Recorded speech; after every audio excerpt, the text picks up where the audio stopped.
Hi guys, what's up? Welcome back to my channel. Today we have another physical media video for you. Today is going to be what I watched in the month of April. We are still trying to catch up. I've still got May to do, and then hopefully we'll have that all wrapped up by the end of June, so then I can get right into the June stuff. So we're going to go ahead and jump right in. The first one on the list that I watched, we have about, let's see, 1, 2, 3, 4, 5, 6. We have 9 titles to go through today. So it was a pretty good month for me. I normally, I don't get to watch movies like a whole bunch. So anywhere from 6 to 10 movies in a month, I think that's pretty good for me. So the first one on the list that I watched was The Aristocats. And in fact, I think I may have watched this like the very last day of March. Wasn't sure. I know I didn't include it in my March haul, or not my March haul, but my March movie watch. So I wanted to go ahead and include this. I haven't seen this one in forever. It's been in my collection for so long. It was one of my favorite movies, Disney movies, growing up. This one, Bedknobs and Broomsticks. But this one, like I said, hadn't watched it in a while. Put it in. And honestly, I forgot how good those old Disney movies are. I think we get so used to the more like digitalized cartoons now, or animated things, that I don't know about you, but whenever I watch them, they all kind of start to blur together. They all look the same. They're very polished, but even the like features on the characters tend to have the same kind of features, and just, it's, I don't know, to me they're not as charming as these old ones with the hand-drawn art. And rewatching this just made me truly appreciate the hand-drawn art again, and also all the good musical numbers and stuff back when Disney used to do a lot of musical numbers in their animated series. But so good. I love this one. The next one on my list is one of my top 10 favorite movies. I love it to bits, and I also talked about this one in the March haul video, and that is Tommy Boy. I got to watch this in the month of April, and it still did not disappoint. It still hits. All the comedy is still there. It's one of Chris Farley's like best works that he did while he was alive. It's just great. It's a good comedy where you've got Tommy, who was played by Chris Farley, where, you know, he's just barely graduated from college. He comes back and he's basically ends up going on a road trip trying to save the Callahan's family auto parts business. And he ends up taking along David Spade's character, and it's just a full road trip of absolute shenanigans. Anything and everything goes wrong. And these two worked so well together. It's just a great classic, and it's so good. Really love that one. And it was nice also to see it in more of like a slightly, better. Again, I don't have a super huge, like crazy setup for 4K, so I'm sure I'm not getting the most quality for it, but it was a really good, level up from the DVD that I used to watch way back. So on my next one, I've had this for so long, but this one is Nina's Heavenly Delights. It's such a charming movie. I love this one. Spoiler alert, everything that I watched this month, I'm keeping. So nothing is leaving my collection for the month that I watched. But this is basically where you have Nina, who goes, and she is basically having to take over her father's restaurant, and there is a competition for, I'm gonna get this wrong, the Best of the West curry competition. And so she's trying to figure out, she wants to make them proud and stuff, and so she's in charge of doing it for the competition, and she ends up falling in love with Lisa, who is helping her. And it's a really charming story, and it's her just trying to come to terms with, her world in turmoil, because basically, she's trying to take over her father's restaurant and wanting to prove herself by going into this competition. but then also worried about, you know, her feelings and how her family would react to, you know, her being in love with this woman. So again, it's really, really sweet. I love this film. It has so much heart to it. Great music. And it's so good. I highly recommend it. Next one up, went ahead and got through Lara Croft Tomb Raider, and it's just, this one was really nostalgic for me because, again, a lot of these movies that I've had forever, like this one and some other ones that I'm going to come to, I watched them when I first got them, and I would watch them like a few times, and then they just sat on my shelf because, you know, the next new movie would come and I'd be watching that one and just so on and so on. So it was just, again, it was another nostalgic watch for me, and it was so good. Angelina Jolie she's perfect for this role, and still my favorite. I remember my favorite scene, and it is still my favorite scene in this movie, and it is towards the beginning when she is doing her, I'll say, like aerial like acrobats that it seemed that she did every night, and then it kind of flows into a really action scene because you have people like breaking into her house and stuff, trying to get, you know, a certain piece of treasure, if you want to say, to try to find the big treasure. But anyways, really good movie. I feel like it was solid for, you know, a video game movie. And yeah, totally. I mean, of course it's staying in my collection because I literally hunted down and bought it again. So this was another great one. I also watched Take Me Home Tonight. Again, one of the ones that I showed in the March haul. Was it March haul? Yeah, my March haul. This one, again, I'll say it in case you didn't see that. I had never seen this movie. I picked it up in March because I had watched a fellow YouTuber and they were discussing it. And again, like I said, never saw it, never even heard of it. So I looked it up on Tubi, watched it there, totally loved the movie. And so I ended up getting it. And it's basically, it stars Topher Grace, and it's set in the 80s. And basically what it is he's working this like dead-end mall job. I want to see, I think it was like in a video store, and he sees his like high school crush come in, and so he kind of plays it off that, you know, he doesn't actually work there, that he's just like another customer waiting.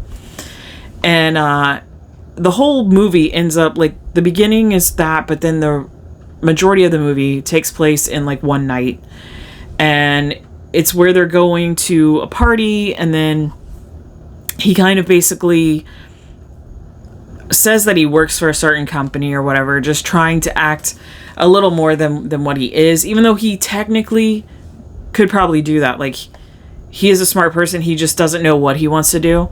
But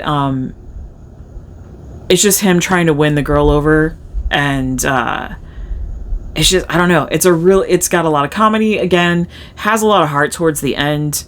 And I mean, really great acting on all parts, all around. You also have Anna Faris that's in it. Where is she at? I don't think she's on here. Or is that her there? That might be her there. But anyways, she plays his sister, who is also a big part in this movie. But really great. Highly recommend. And I'm really glad that that's what I love watching about other physical media like collectors, is you come across movies that I've never heard of, because there's so many movies out there, and you end up finding gems that, you know, you would have missed otherwise.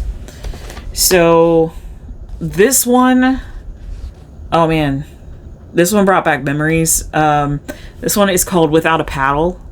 I had forgotten about this one entirely, and I was at a thrift store last year, just kind of browsing. Or was it last year, or it could have been maybe January or something? Anyways, we were just walking through and I was looking at the DVDs, came across this, and I was like, oh my god, I forgot. And I was like, I'm pretty sure I like this. It was like $2, so I went ahead and grabbed it. I forgot how much I love this movie. It's so good. It still holds up. It's like 20 years old, and it's still so good. It's basically these three guys right here, which is Matthew Lillard, Seth Green, and I'm sorry, I don't recall the other guy. Dan Shepard. So basically, you know, they were childhood best friends. They kind of drifted apart, you know, as most do, as you get into adulthood. But their fourth friend had basically passed away, so they ended up coming together for the funeral and whatnot. And then they kind of went together, and they're like, you know what? They used to always... He was fascinated with D.B. Cooper and basically like the lost treasure, the money that was never found. So they take it upon themselves to basically, you know, in his name, go and look for this treasure. And in doing so, again, it's just another one of those kind of road trip kind of things.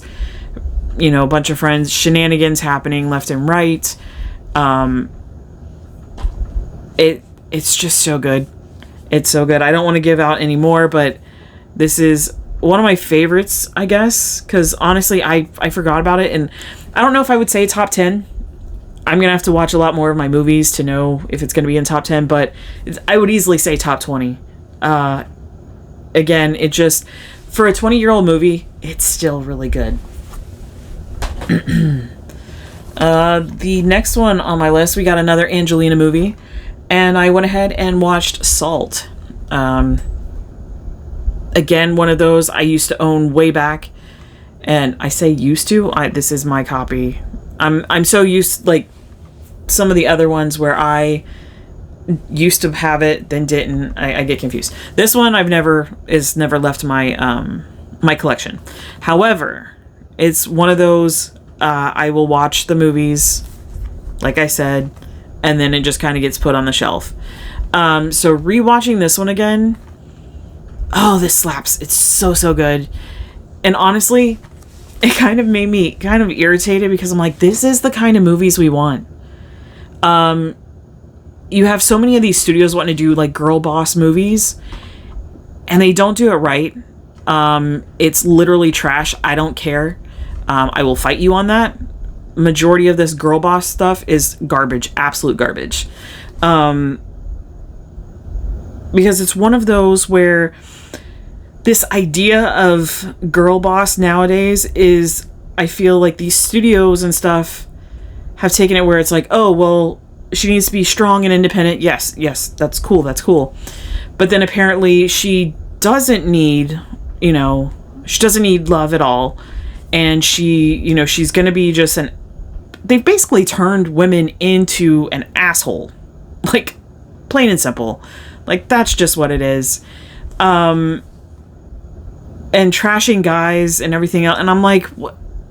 The whole point of women, like, to be a badass woman, like Salt or these other ones, is like, you don't have to make them a jerk. Like, the whole point of an independent woman is like, she's confident in herself. So why would she need to feel the need to trash everyone around her? You know, and that's just what studios do now. And it just, I'm sorry if that's on a rant, but it just really pisses me off. And that's why I've gone back to my physical media, because there's hardly anything good out there anymore, because they don't know how to write characters. And even the big names like Marvel and crap like that, I feel like they've literally gone and said like, well, you know what, people are going to come because of the name alone, so we don't have to actually write anything good. And I'm hoping that people are starting to wake up and be like, no, if I'm going to pay this much money, I'm expecting actual quality, not this stuff that you're trying to force down our throats. So anyways, end of rant. Sorry. Back to the movie. Salt. Amazing. I love it. It's basically, she plays a like very loyal and trusted CIA agent, and you have this operative or whatever, this Russian operative come in and basically convince the rest of the CIA that she's a double agent. And so she ends up going on the run, and it's just really, really action-packed, fantastic, you know, just, it's so good. This is one of my favorite Angelina movies. I love it. I highly recommend. Let's see. So we got 2 movies left. This next one would not have been on my radar. I almost said Extraction. Yeah, I would have not have picked this at a random. It's usually not one of my kind of movies that I'm going to grab. However, it has Gina Carano in it, so I went ahead and picked it up. I think I have all of her movies at this point now, but I actually really, really enjoyed this movie. Again, it's dealing around like the CIA kind of stuff, but you basically have this like retired CIA agent, like field ops or whatever. Anyways, he gets like kidnapped or whatever, and so you have his son. So that guy is played by Bruce Willis. Then you have his son, who is played by Kellen Lutz. He has tried like so many times, doing a test and everything, trying to get into the field ops as a field agent, and they keep turning him down. He's getting really frustrated, and they're not really doing that much to try to get his dad, so he ends up doing it himself. He goes out. They have another agent that comes into the mix, which is Gina Carano's character, and she runs into him at the place that she's, you know, as they suspect, you know, activity happening, and so it ends up being those two throughout trying to find his dad and try to take down this terrorist plot, because they're trying to get some kind of weapon or whatever. So again, it was really action-packed. Highly recommend. I was pleasantly surprised, because I thought, well, I'm watching it because of Gina, but I don't know if I'm going to like it. And I ended up really, really enjoying this one, and I'm definitely going to be rewatching this one again, maybe fairly soon. But great movie. And the last one on the list we have is Zootopia. This one's so adorable. I mean, how can you not love Judy Hopps and her little dreams of becoming a police officer, you know? And I think one of my favorite parts is when she's little and she's going through, you know, they just did a little performance of, like a little school performance, and she was a little cop, and she's basically saying like, that's what I want to be. And, you know, her parents are like, yeah, but bunnies, you know, there's never been a bunny cop. And she's like, well, guess I got to be the first one then. And it's just her determination to, you know, to follow her dreams. It's so stinking cute. And all the little characters in them. I mean, you've got Flash, who is a sloth. That alone is just hysterical. But I hadn't seen this one in a while, and you know, it's funny because I started this video on a Disney animation, which was very old. I think it was the 60s, maybe 70s, but I think it was the 60s. You know, with Aristocats and the hand-drawn stuff. And I said about the whole digital thing, this is where the digital still, though, did it right. And I think this one I like so much because it's not people, so it does, you know, you've got animals. It's when you get into the people that all the faces start looking the same. That's not to say I don't have like animation in my collection that happens to be, you know, the digital, because I have stuff coming up, you know, random stuff like Frozen, and I have like Despicable Me. So it's not that I'm hating on that stuff. I just, when I was watching the Aristocats, it made me nostalgic for the actual hand-drawn art. and not being so clean, you know, just seeing someone's passion behind their art instead of a computer. Like, granted, you still have to be super talented to, you know, do the digital drawing, but it's just like you can make it perfect where I don't know, it just had, but anyways, it was a nice little bookend, I think, starting with Aristocats, ending with Zootopia. But there we have it. Those are all the movies that I watched in the month of April. I think that's it. So if you enjoyed this video, go ahead and hit the like and subscribe button. Leave a comment below on what you've been watching. If any of these are your favorites, you know, please let me know. And I'll talk to you guys next time. Until then, thanks. Bye.